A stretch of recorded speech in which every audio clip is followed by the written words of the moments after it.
A pergunta do Franklin Samuel é a seguinte: o senhor se preocupa ou não com a imagem internacional do Brasil difamada, segundo ele, principalmente pela visão de que o mundo tem sobre a Amazônia? Como é que está a imagem? Que tipo de campanha pode ser feita? Que tipo de esforço o Brasil tem que fazer para mostrar que nós temos 66% de mata nativa preservada, por exemplo? Não, claro, nós nos preocupamos muito com a imagem brasileira, não só porque ela é uma imagem que está distorcida de maneira injusta, né, desleal, mas também porque essa imagem injusta e desleal atrapalha os negócios e, portanto, os empregos, portanto, o dinamismo econômico aqui dentro. Então, é óbvio que nós temos a preocupação grande, inclusive. É preciso entender qual é a origem dessa campanha difamatória contra o Brasil. A gente sabe que quando o governo fechou a torneira de vários grupos que ganhavam dinheiro em torno dessa indústria, a turma foi gritar lá fora. Há uma cobertura, às vezes, desequilibrada, do seu ponto de vista midiático, daquilo que acontece na questão ambiental. E nós também temos, aí não é só um dever, não é só um direito, é uma obrigação de permanentemente esclarecer a sociedade brasileira lá fora do que está de fato acontecendo. Então, o que nós queremos com aqui no Brasil? Dizer a verdade, ter um debate claro, e acho por isso que eu citei aqui o novo governo, que a área ambiental é tocada pelo John Kerry nos Estados Unidos, porque me parece um ponto positivo, você finalmente poder ter discussões sobre determinados assuntos, discussões que a questão ambiental, climática, Amazônia, desmatamento, discussões como os fatos realmente são e como as soluções se colocam, né? E não uma discussão dissimulada, enviesada, né? Cheia de influências ideológicas, de preconceitos, etc.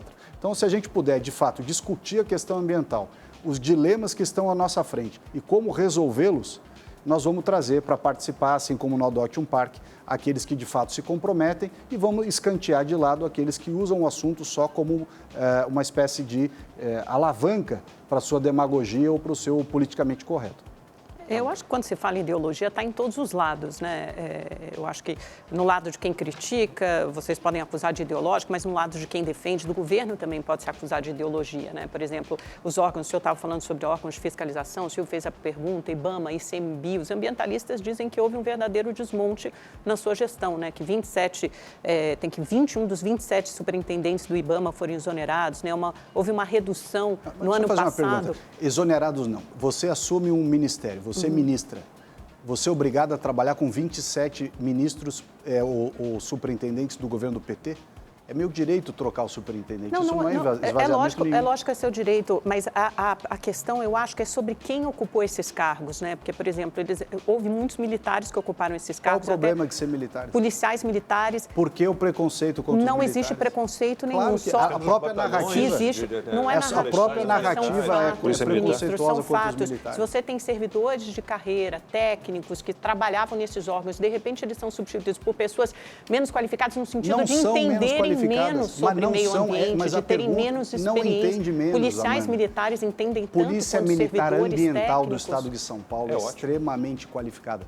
Extremamente qualificada. Isso é preconceito. Mas dizer o seguinte, milico é burro e funcionário de carreira é qualificado. É ridículo. Eu acho que tem militares qualificadíssimos. Não se trata disso, ministro. A pergunta é por que colocar em todos esses órgãos para gerir IBAMA e ICMBio só militares ou só policiais militares? Não sou só eu que digo.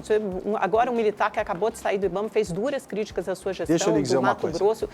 A maioria das pessoas que criticam, se você perguntar, você quer ir trabalhar com aquele órgão, abrir mão da sua vida em São Paulo, no Rio de Janeiro, abrir mão da sua família, abrir mão da sua casa e se sacrificar em prol do país, morando em Brasília, ou morando no Pará, ou morando não sei aonde, a pessoa fala, não vou.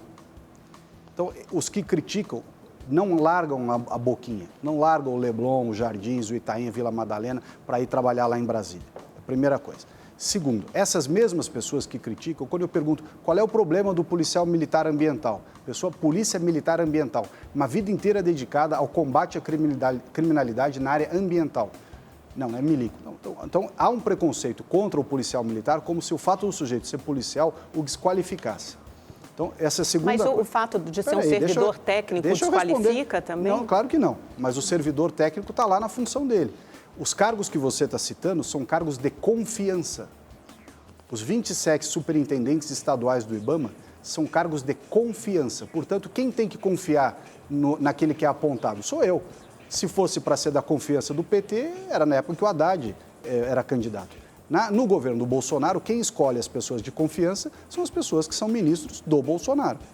Então, eu escolho as pessoas para quem eu tenho confiança. Todo o resto, o quadro técnico dos órgãos, foram mantidos. Não há uma demissão. Aliás, é impossível se você demitir um funcionário de carreira.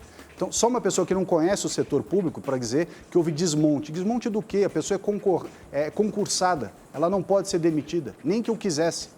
Então, essa é uma questão que precisa contextualizar bem a pergunta, porque senão a resposta já sai viciada. Não, eu quero ouvir o senhor. A única questão que eu faço é o seguinte, é óbvio que esses superintendentes é que dão as diretrizes e houve uma redução nas multas aplicadas, isso é um fato. Mas não teve pandemia? 70%, a pandemia é só para criticar o Bolsonaro? Mas o desmatamento aumentou. O desmatamento aumentou não parece desde incoerente 2012. haver uma diminuição das multas no momento em que há um aumento do desmatamento? O desmatamento está aumentando desde que ano? Desde 2012, mas aumentou com mais velocidade em 2018 mais porque o Bolsonaro foi eleito, mas ele foi eleito, aumentou em 2012. Então, vamos contextualizar bem. O desmatamento vem aumentando desde 2012. Essa é a posição correta. Então, não é dizer que aumentou como que eu entrei e o desmatamento aumentou. Não, o desmatamento aumentou desde 2012.